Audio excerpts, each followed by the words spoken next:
भरत मुनि ने कला की उत्पत्ति क्रीडनीयक जो दृश्य व श्रव्य हो को कला की उत्पत्ति का कारण माना है। रस जो शब्द है इसके चार अर्थ निकलते हैं। आयुर्वेद में रस को पारद कहते हैं।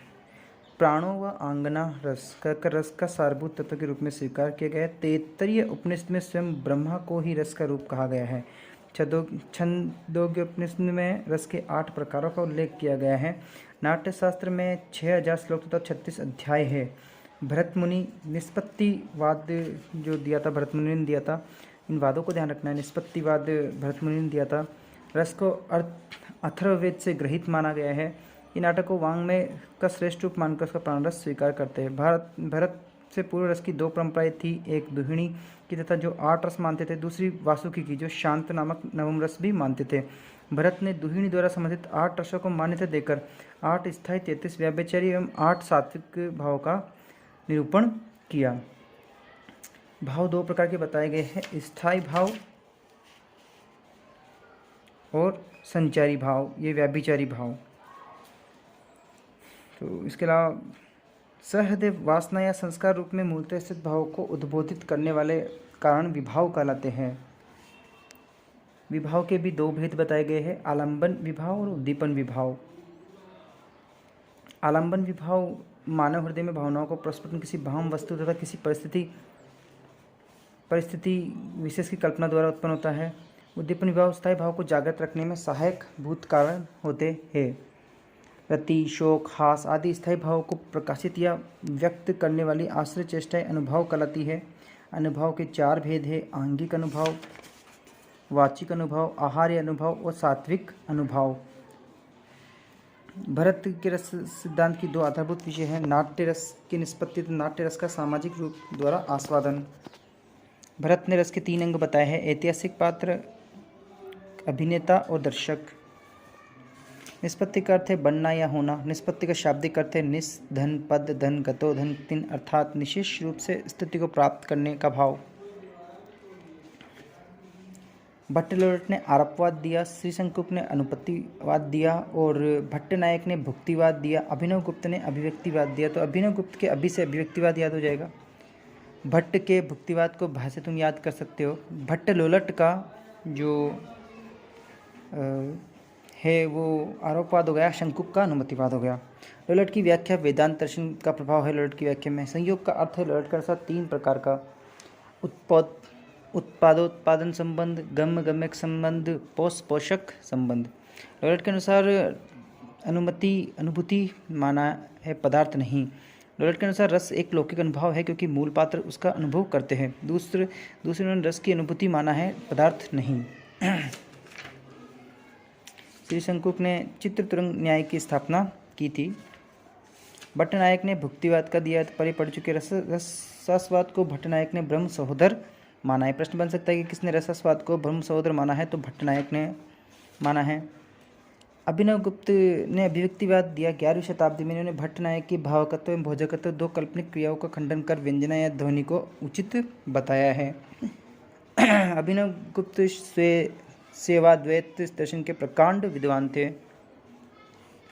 ध्वनिलोक, इन्होंने आनंदवर्धन की ध्वनिलोका पर ध्वनिलोचन नामक टीका लिखी। अभिनव गुप्त नाट्यशास्त्र के चतुर्थ टीकाकार माने जाते हैं। ईसाई धर्म से संबंधित इसी कला को बाइजेंटाइन कला कहते हैं। इसे पूर्वी कला शैली के नाम से भी जाना जाता है। बाइजेंटाइन ईसाई कला पर 6 प्रमुख प्रभाव माने जाते हैं। इनमें रोमन हेलेनिक तत्वों का सम्मिश्रण भी हो चुका था। हेलेनिक कला ने मिलकर संपूर्ण बाइजेंटाइन कला को मुख्य आधार प्रदान किया। इस क्षेत्र के प्रभाव से दक्षिण पश्चिम में जो ईसाई कला मिस्र में पनपी उसे काप्टिक कहते हैं। संयोजन प्राय तिरछे कटाव सहित किया जाता है। बाइजेंटाइन कला के जो रूप है वह मणिकट्टिम, पुस्तक चित्र, भित्ति चित्र, पैनल चित्र, लघु चित्र, ये इसके प्रमुख प्रकार बताए गए हैं। हेलेनिक जिसके प्रभाव से ईसा अपोलो के समान सुंदर और आकर्षक युवक के रूप में चित्रित किए गए। दूसरा असीरिया के सेमेटिक प्रभाव से दाढ़ी सहित तथा मन से भय उत्पन्न करने वाले रहस्यपूर्ण आकृतिक शक्ति के स्वामी के रूप में अंकित किया गया। मणिकट्टिम विधि पोम्पई नगर के छोटे छोटे आलों में मिलती है। मणिकट्टिम चित्रों के आरंभिक ईसाई उदाहरण मकदूनिया के चर्च ऑफ द होली एपोसिल्स में अंकित ईसा के जन्म के अतिरिक्त उहरीद आदि स्थानों से भी मिलते हैं। बाइजेंटाइन मणिकट्टिम चित्रों के 3 महत्वपूर्ण युग थे। ये तो इम्पोर्टेंट नहीं है। मणिकट्टिम चित्र की परंपरा ग्रीक कला से आरंभ होकर रोमन युग में बहुत लोकप्रिय हुई। पोम्पई की आरंभिक ईसाई कला में मणिकट्टिम कार्य केवल भवनों के फर्श तथा फव्वारों आदि पर विशेष रूप से मिलता है। चरम उन्नति रवेना के सान वाइटल नामक अष्टभुजी बाइजेंटाइन भवन में दिखाई पड़ती है। जो पूछा जा सकता है कि भाई चरम उन्नति कहाँ पे देखने को मिलती है, तो ये आपको देखने पर मिलती है रवेना के सान वाइटल नामक अष्टभुजी बाइजेंटाइन भवन में। नीचे अंकित की जाने वाली संत आकृति की परंपरा पुनरुत्थान काल तक कला में प्रचलित मिलती है। गेला प्लासिडियो के चर्च में 4 संतों को 4 प्रतीकों के रूप में एक क्रॉस के 4 और चित्रित किया गया है, जिसमें व्रत, वृषभ, गिद्ध, सिंह और मनुष्य है, जिन्हें मैथ्यू, ल्यूक, सिंक एंड जॉन कहा गया है। आरंभिक ईसाई कला पर मेसोपोटामिया तथा सासानी ईरान के प्रभाव पड़ चुके थे। बाइजेंटाइन कला की 4 मुख्य तकनीक आरंभ हुई। लकड़ी के छोटे पत्थरों पर आदि आकृति की मोम बनाई गई, खाल की पांडुलिपियाँ और भित्ति पर बनने वाले मणिकट्टिम चित्र और फ्रेस्को चित्र। ईसा के पुनर्जन्म का संकेत देना ये मयूर की आकृति का है। कपोत ईसा की शांति का प्रतीक समझा गया। ईसा के असीरियन आदर्श के अनुसार दाढ़ी एवं लंबे चौके के साथ अंकित किया गया है। 100 वर्ष का युग ऐसा रहा जब आकृतिक चित्र निषेध कर दिया गया, यानी कोई भी आकृतिक चित्र प्रभु के यीशु भगवान के नहीं बनाए गए। मुख्य रूप से 13वीं सदी में उत्तरी फ्रांस, फ्लांडर्स तथा इंग्लैंड में विकसित शैली को गोथिक कहा जाता है। इस प्रधानतः भवन निर्माण की कला भी कहा जाता है। गोथिक शैली के भवनों के साथ साथ नए आंदोलन ने मुख्यतः 3 कला रूपों को विशेषता प्रस्तुत किया मूर्तिकला, रंगीन कांच और पांडुलिपि। इटली में वेनिस के निकट कांच में धातु ऑक्साइड मिलाकर रंगीन कांच बनाने की विधि लगभग 1000 वर्ष से चली आ रही है। गोथिक शैली का आरंभ 13वीं शताब्दी से फ्रांस में हुआ। 13वीं शताब्दी में इसकी चरम उन्नति हुई थी, यानी 12वीं शताब्दी जो गोथिक शैली का आरंभ हुआ था 12वीं शताब्दी में फ्रांस में हुआ था और 13वीं शताब्दी में इसकी चरम उन्नति हुई। नुकीले मेहराब की कला गोथिक कला को कहा जाता है। इसके अलावा गोथिक शैली को अंतर्राष्ट्रीय महत्व प्राप्त हुआ। तो 13वीं शताब्दी में ही अंतर्राष्ट्रीय जो महत्व है वो भी प्राप्त हुआ। गोथिक भवनों में विशुद्ध ज्यामिति प्रचुरता से प्रयोग हुआ है। गोथिक शैली में जो भवन है ऊंचे हैं, उनकी खिड़कियां भी, दरवाजे बहुत लंबे होते हैं। अन्य देशों फ्रांस और इटली ने भी प्रेरणा ली थी इनसे। पॉल द लिम्बर्ग प्रथम चित्रकार था जिसने सूर्य को आकाश में ठीक तरह से स्थान दिया। तो पहला फ्रांसीसी महान चित्रकार कहा गया। उसकी आकृति 15वीं शताब्दी का बरगंडी की आधुनिक वेशभूषा पहने हुए है। फ्रांस में रंगीन कांच के प्राचीनतम नमूने 8वीं शताब्दी में एस्ने के कब्रिस्तान के एक दरवाजे में लगे कांच है। इनके अतिरिक्त सेंट डेनी के चर्च रंगीन कांच के सबसे प्राचीन प्रतीत होते हैं। 13वीं शताब्दी को सौर टेपेस्ट्री भी कहा जाता है। स्विट्जरलैंड यहाँ के चित्रकारों में मास्टर ऑफ वोल्टेंसबर्ग तथा कोनार्ड विट्ज प्रमुख है। स्पेन की अंतिम गोथिक शैली हिस्पानो फ्लेमिश शैली कही जाती है। हॉलैंड में रंगीन कांच विशेष चित्रण पद्धति प्रचलित हुई। फ्लोरेंस के चित्रकारों में सबसे प्रमुख चित्रकार थे जोतो। पिता की भेड़ों की देखभाल करते समय चित्र अंकित करते थे और बीवेलिंग ऑफ सेंट फ्रांसिस तथा हेडस बर्थडे फीस्ट इनके प्रमुख चित्र हैं। संत फ्रांसिस, संत जॉन बैप्टिस्ट, संत जॉन इवोलॉजिस्ट, स्वर्गारोहण, ये भी जोतो के प्रसिद्ध चित्र है। फ्लोरेंस के महान कलाकारों में जोतो प्रथम था। फ्लोरेंस की कला पर सिमाबो जोतो का बहुत प्रभाव पड़ा। जो फ्लोरेंस की कला थी इसमें सिमाबुए और जोतो का बहुत प्रभाव पड़ा। आंद्रिया ऑर्कना ने कुमारी का सिंहासनारोहण नामक चित्र बनाया। फ्रा एंजेलिको एक ऐसा चित्रकार था जो ईसा के सूर्य का चित्र बनाते समय निरंतर रोता ही रहा था। मैसेचियो के बारे में बात करें तो आदम और हवा नाम से इसने प्रसिद्ध चित्र बनाया था। और इसके अलावा फ्लोरेंस में प्रसिद्ध चित्र प्रलय जो पाओलो चेलो ने बनाया था। मेडोना का बहुफल के चित्र फ्रांसिस्को ने बनाया था। चरम पुनरुत्थान की बात करें तो लियोनार्डो विंची ने जो प्रमुख कलाकार थे उन्होंने रक्त परिस्पर भ्रमण तत्व की खोज की थी। युद्ध हेतु सशस्त्र गाड़ी का आविष्कार किया था। अनेक प्रकार के वायुयान, हेलीकॉप्टर निर्माण की योजना उन्होंने बनाई थी। वेरोचियो प्रसिद्ध मूर्तिशिल्प दोनातेलो का शिष्य था। बपतिस्मा के एक चित्र में बाई और देवदूत चित्र किया गया जो वेरोचियो की चित्रांकन करना ही छोड़ दिया। तो ये एक ऐसा चित्र था जिसने वेरोचियो ने चित्रांकन करना छोड़ दिया और कहा था कि मुझसे भी बड़ा कलाकार अब आ चुका है। दानेदार धरातल के पात्र पर ओस की बूंदें अंकित है। ये चित्र जो विंची ने बनाया था। राजाधिकार द्वारा ईसा की वंदना चित्र विंची द्वारा बनाया गया। चित्र का संयोजन पिरामिड के समान ठोस होना चाहिए। ये विंची कहते थे। और सेलखंडों की कुमारी लीडा और हंस चित्र भी विंची ने बनाया था। लियोनार्डो ने कुमारी लीडा तथा हंस के प्राचीन आख्यानों के आधार पर भी चित्रांकन किया। उसके 2 चित्र लीडा और हंस नाम से विख्यात है। इनके आधार पर रेफेल ने भी चित्र बनाया था, लीडा और हंस। तो लीडा और हंस नामक चित्र रेफेल ने भी बनाया था और विंची ने भी बनाया था। दोनों ही सही आंसर होगा। मिलन के जो चर्च घर है, उपासना ग्रह है, उसमें उन्होंने ईसा का अंतिम भोजन चित्र बनाया था। बोर्जिया का सैनिक इंजीनियर रहा था। लियोनार्डो फ्रांस जब लौटा था तो सीजे बोर्जिया का सैनिक इंजीनियर भी रहा था। अपने समय का सर्वश्रेष्ठ शरीरविद भी कहा जाने लगा था विंची को। माइकलेंजेलो की मैं बात करें तो फ्लोरेंस राज्य के कैप्रिज नामक स्थान पर उनका जन्म हुआ था। डोमिनिक गिरलेंडियो की चित्रशाला में कार्य करना शुरू किया था, सीखा था। बेका सेंट पीटर के चर्च में पिएटा की प्रतिमाएं गढ़ी थी। स्नानार्थी नाम से इनके रेखा चित्र काफ़ी विख्यात हुए माइकलेंजेलो के। माइकलेंजेलो ने पोप जूलियस द्वितीय के मकबरे पर भी चित्रांकन किया था। और इसके अलावा आदम और हव्वा, स्वर्ग से पतन, प्रलय, नूह का मध्य यानी आदम हवा का स्वर्ग से पतन, ये चित्र इनके प्रमुख थे। एनाटोमी नाम से भी इन्होंने चित्रण किया था, एक चित्र बनाया था। माइकलेंजेलो को सिस्टन चैपल की वेदी पर अंतिम न्याय का चित्रण किया था। माइकलेंजेलो संत पीटर के प्रसिद्ध चर्च का प्रधान वास्तुशिल्पी माना जाता है। और पिएटा नामक जो मूर्ति है इन्होंने चित्रित की थी माइकलेंजेलो ने। माइकलेंजेलो को बारोक कला का पिता भी कह सकते हैं, बारोक कला का पिता भी कह दिया जाता है माइकलेंजेलो को। रीतिवाद में प्रचलित हुआ था माइकलेंजेलो। जियोनो सांटी, रेफेल की हम बात करें तो जियोनो सांटी का उसका पिता जियोनी सांटी एक चित्रकार था। सैनिक का स्वप्न उसने चित्र बनाया। नेशनल गैलरी लंदन में भी सुरक्षित है। स्कूल ऑफ एथेंस का चित्र इन्होंने किया। वह सेंट पीटर के गिरजाघर का मुख्य वास्तुशिल्पी था। और ईसा का दिव्य शरीर धारण करना इसके प्रिय शिष्य जूलियो रोमानो द्वारा पूर्ण किया गया था, ईसा का दिव्य शरीर धारण करना। रेफेल की सर्वाधिक ख्याति इसके मैडोना के चित्र से हुई थी। रेफेल तो ये थे प्रमुख कलाकार। यथार्थवाद का बीजारोपण करके कुर्बे फ्रांस से भाग गया था। मोने ने तृण पर भोजन चित्र जो बनाया था, इसकी तुलना जॉर्जिनो के चित्र चारगाह में समूह संगीत, ये खास नहीं है। माने का जो ओलंपिक चित्र है वो टिसेन के अरबिनो के वीनस चित्र से काफ़ी समानता रखता है, मिलता जुलता चित्र है। तो ये पूछा जा सकता है कि ओलंपिक चित्र किससे समानता रखता है, तो टिसेन की चित्र अरबिनो की वीनस से रखता है। धर्माना का जन्म 1832 में सेकंड पीरियड में हुआ था। कत्यूर की चित्रशाला में प्रविष्ट हुए और कत्यूर ने उपहास में कहा, तुम तो केवल अपने समय के दोमियों हो पाओगे। ये किसके लिए कहा? माने के लिए कहा गया था। जब मैं चित्रशाला में प्रवेश करता हूँ तो मुझे ऐसा लगता है जैसे मैं कब्र में प्रवेश कर रहा हूँ। ये माने के शब्द थे।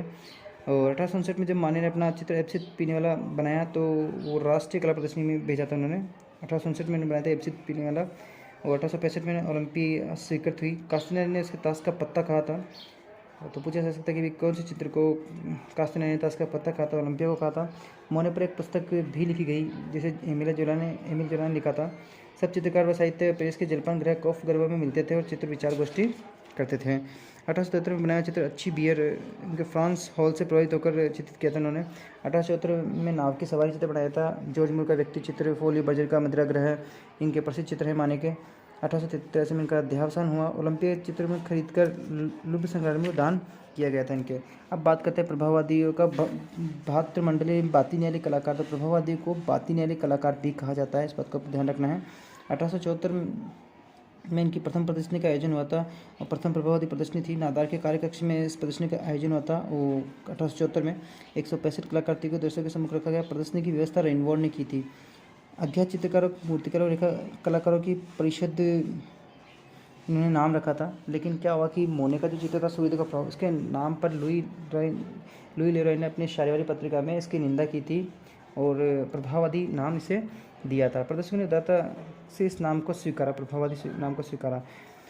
दूसरी प्रदर्शनी धुरा रोयल की कलाविथिका में हुई थी और अब की बार दर्शकों की संख्या 30 से घटकर 19 हो गई थी। अब क्या हुआ, चतुर्थ प्रदर्शन से पहले क्या हुआ, मादाम शार्पतीय व उनकी पुत्रियाँ, ये चित्र जो रेनवॉर्ड ने बनाया था वो उनका सेल हो चुका था, अंतर्राष्ट्रीय प्रदर्शनी में जा चुका था, तो इस कारण उन्होंने इस प्रदर्शनी में भाग नहीं लिया था। देगो ने मोने को विश्वासघाती कहकर दोष लगाया था कि मोने ने नवागत प्रभाववादियों को पुताईकार नाम दिया। तो ये प्रश्न बन सकता है कि भाई प्रभाववादी को पुताईकार नाम किसने दिया था? मोने ने दिया था।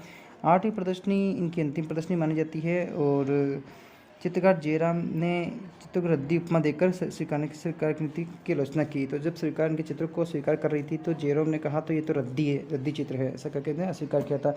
मोने के चित्र सूर्योदय के प्रभाव की आलोचना में प्रभाव शब्द का प्रयोग हुआ था।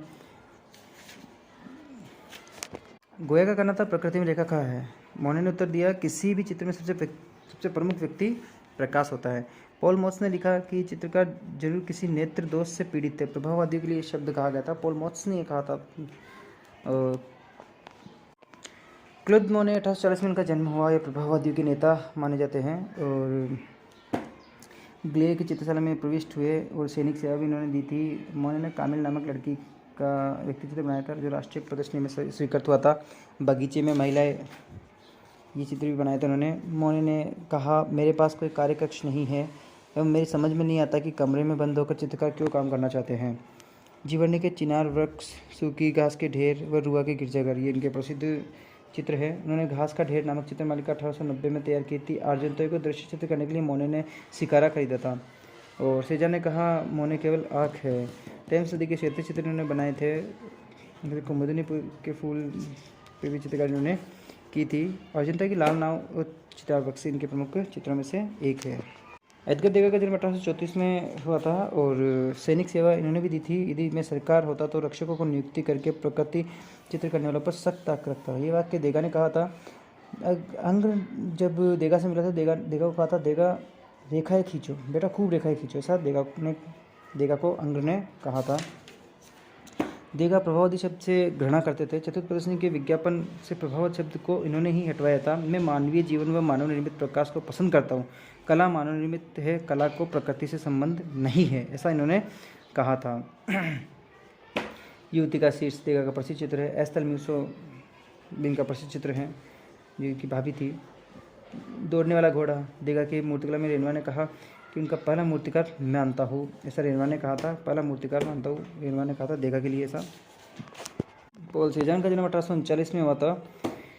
सेजान की जो कला है उससे आकारों को रोजर फ्राई ने लचीला आकार नाम दिया था। सेजान की कला को आधुनिक कला के जन्मदाता इन्हें कहा जाता है। काली घड़ी नामक इन्हें प्रसिद्ध चित्र इन्होंने बनाए हैं। मेरे लिए रंग ही आकार है, ऐसा इनका कहना है पॉल सेजान का। चार्ल्स होम्स ने सेजान के चित्रों पर लिखा कि टेढ़े मेढ़े मेजपोशों की तरह पहाड़ की भव्यता प्राप्त होती है। स्नान मग्न ताश खेलने वाले इनके प्रसिद्ध चित्रों में से है। सेजान कहते हैं चित्रकार के लिए कोई प्रकाश नहीं होता। इन्हें पिस्तौल चित्र का नाम दिया गया। चाचा दोनिया के नाम से इन्होंने प्रसिद्ध चित्र बनाया। सेजान को जो पिस्तौल चित्र का नाम दिया था। और फांसी दिए व्यक्ति का मकान का प्रसिद्ध चित्र है। गादन का दृश्य, स्नानमग्न युवतियाँ, और ये चित्र है। सेजान का चित्र पहले डॉक्टर कॉस से ने खरीदा था। मैं काम करते हुए मरना चाहता हूँ, ये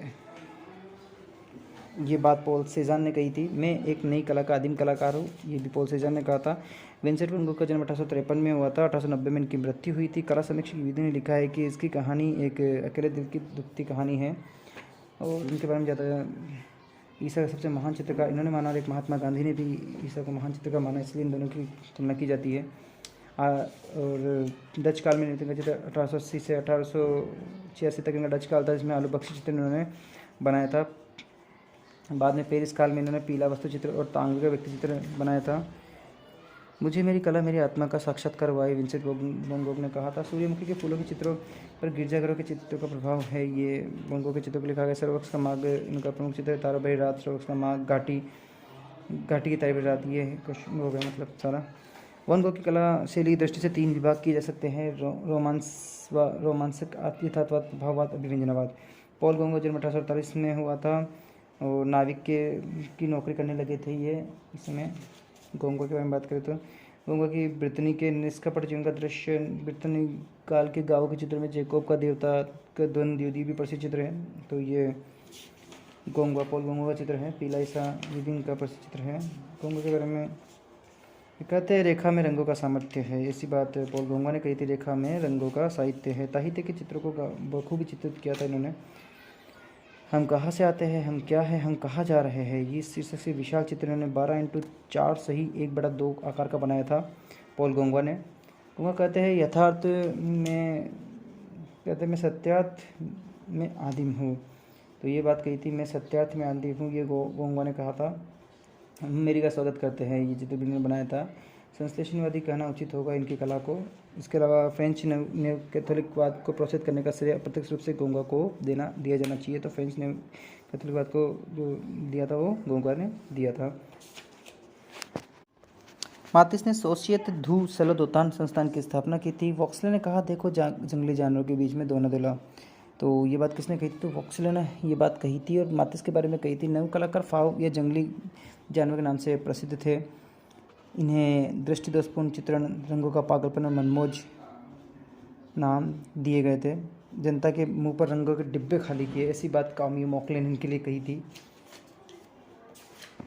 मातिस गोंगा से प्रभावित थे। अधिकतर फाव चित्रकारों को एकोल द बाजार में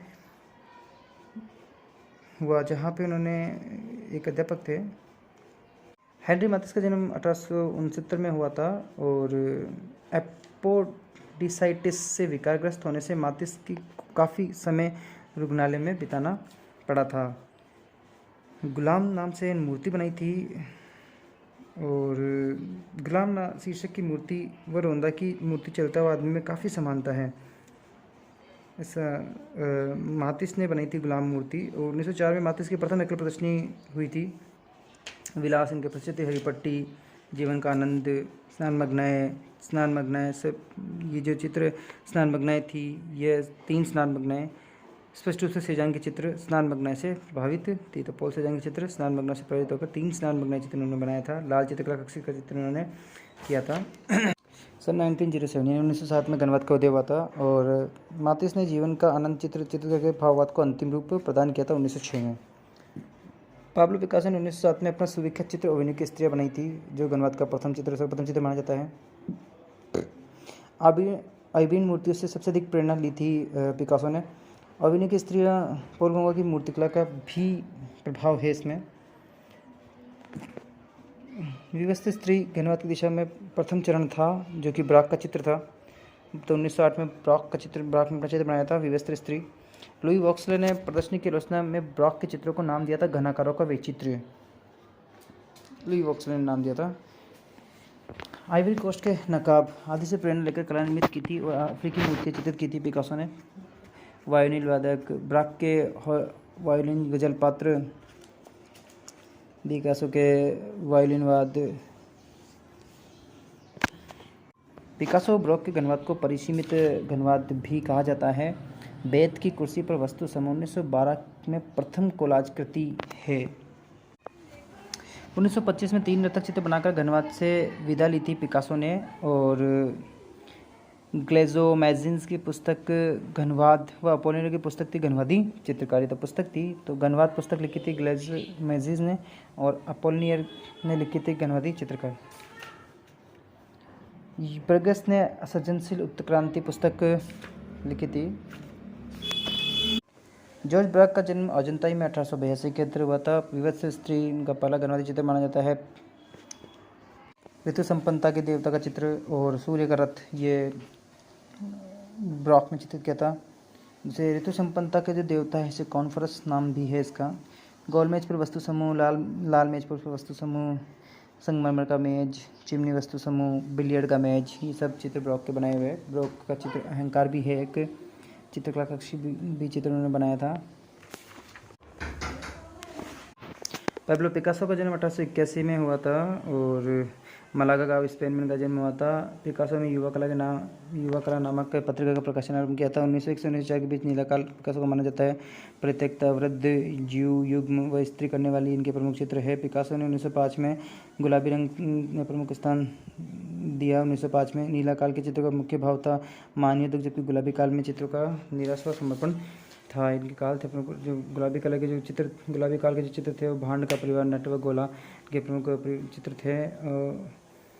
इसके अलावा ओविनी की स्त्रियाँ सबसे प्रसिद्ध था। 1960 के बीच में बना हुआ विश्लेषण घनवाद 1908 से 1909 के बीच में। 1912 में कोलाज पत्ती का आविष्कार उन्होंने शुरू किया और इसमें बनाई गिटार, समाचार पत्र ऐसे। उनका से परिचय का हुआ, उनका विवाह हुआ। तो गोयनिका का चित्र उन्होंने से बनाया था। 11 से 1/2 से 25 से 1/2 का चित्र का आकार था इनका। इसके अलावा सांड की लड़ाई, मूर्तिकार कार्यकक्ष और मिनोतार माशिया इनके प्रमुख चित्र है जो देखने को मिलते हैं। तो इसके अलावा मजाकिया, मुर्गा, धातु की रचना, बिल्ली, ये इनकी उत्कृष्ट मूर्तियाँ है। उनका कहना था मैं शैली विहीन चित्रकार हूँ, ये बात पिकासो ने कही थी। एडवर्ड मुंक की कला नामक पुस्तक म्यूरोग्राफ ने चित्र वो तैयार की थी। और मुंक का जन्म 1863 में हुआ था। रवि ब्लांस नामक पत्रिका में मुंक पर प्रशंसापूर्वक लेख प्रकाशित किए गए थे। स्टिनबर्ग ने किए थे ये। रॉयन हार्ट के निर्देशन में अभिनीत हब्सन के नाटक भूत के लिए पर्दों का चित्रण भी किया था इन्होंने। आवाज़ उनका प्रसिद्ध चित्र है। मुंक के कई चित्रों में मृत्यु के सामने मानवता की व्यवस्था का चित्रण है। बीमार लड़की, मृत्यु का कमरा, मृत्युशैया, मृत्यु माता, मृत्यु। मुझे जो दिखाई दे रहा है मैं उसको चित्रित नहीं करता, बल्कि मैं उसी को चित्रित करता हूँ जो मैंने देखा है, ऐसा कहना है मुंक का। पॉल क्ले का जन्म 1879 में हुआ था। पॉल क्ले ब्लू राइटर मंडल में सम्मिलित हुए थे 1911 में। और रंगों ने मुझे बंदी किया है, मैं रंगों के साथ एक रूप होना चाहता हूँ, ये बात पॉल क्ले ने कही थी।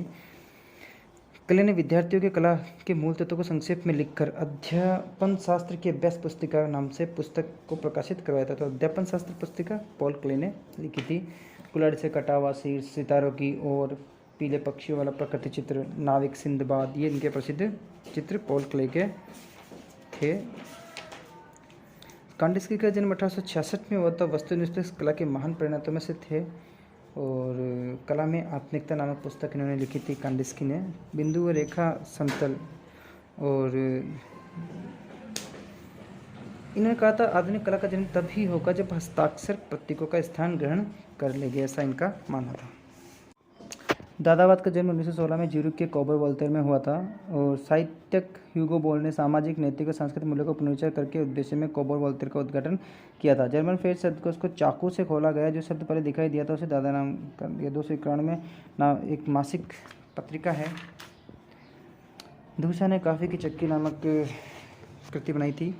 दूसा ने देवता के समान स्थान, दूसा ने ऐसा कहा था, देवता के समान स्थान से पदच्युत करता हो। तो ये देवता के समान स्थान अगर मिल जाए तो ये वाक्य धुंसा का था। ब्रह्मचारी से वस्तु की गई वधु, ये धुंसा की कृति थी। दादा ने अंकन पत्तियों में अक्षय कला की नई पत्तियों का विकास में असाधारण लाभ हुआ।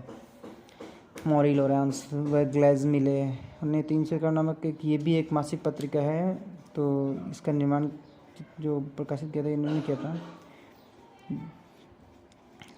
कुर्ट स्टीवर्ट्स ने दादा को एक निराले रूप में जन्म दिया जिसको मत्स्य कहते हैं। स्वीटर्स ने मत्स्यबो कहते हैं, जो मत्स्यबो का निर्माण स्वीटर्स ने किया। और ये मत्स्य का निर्माण ये भी कुर्ट स्टीवर्ट्स ने ही किया था, ठीक है। और दादा का परमोत्कर्ष 1920 में पेरिस में प्रदर्शनी में देखने को मिलता है। मनुष्य की प्रतिकृति में होठों के पर मुझे चित्रित की थी उन्होंने।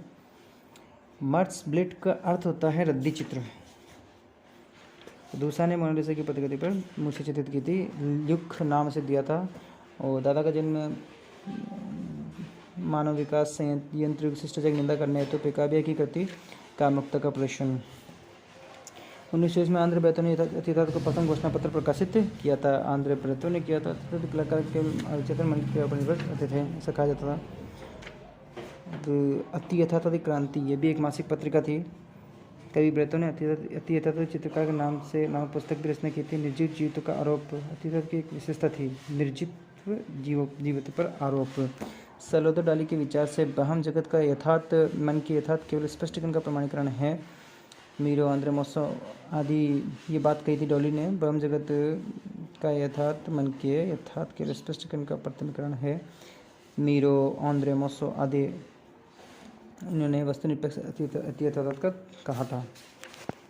सलोदो डाली का जन्म 1904 में बार्सिलोना में हुआ था। ग्रह की पूर्व सूचना का प्रसिद्ध चित्र है। ईसा का कुशलपन का प्रसिद्ध चित्र है। इसके अलावा बात करें जोता हुआ खेत तो जॉन मीरो का बनाया चित्र है। और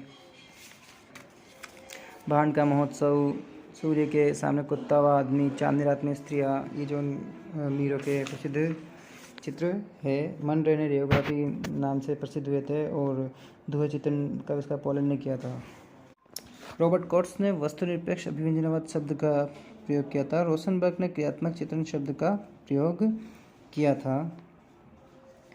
जैक्सन पोलॉक 1912 में जैक्सन पोलॉक का जन्म हुआ था। बड़े आकार के पट पर जमीन बिछाकर ऊपर से रंग धाराओं में गिराकर इन धब्बा लगाकर चित्रण करना शुरू किया था। तो इनकी खासियत थी। नेत्री कला का आरंभ जो हुआ था विक्टर वसारेली से हुआ था। यह आकारनिष्ठ कला के अंतर्गत आती है। ज्यामितीय आकार के छोटे छोटे टुकड़ों को पच्चीकार के समान पूरे क्षेत्र पर अंकित करके कुछ केंद्रों पर उनके टुकड़ों के आकार में से ज्यामितीय परिवर्तन करते ही हिलवंत पैदा करके दर्शकों की नज़र टिकना मुश्किल हो जाती है। इसे ही नेत्री कला कहते हैं।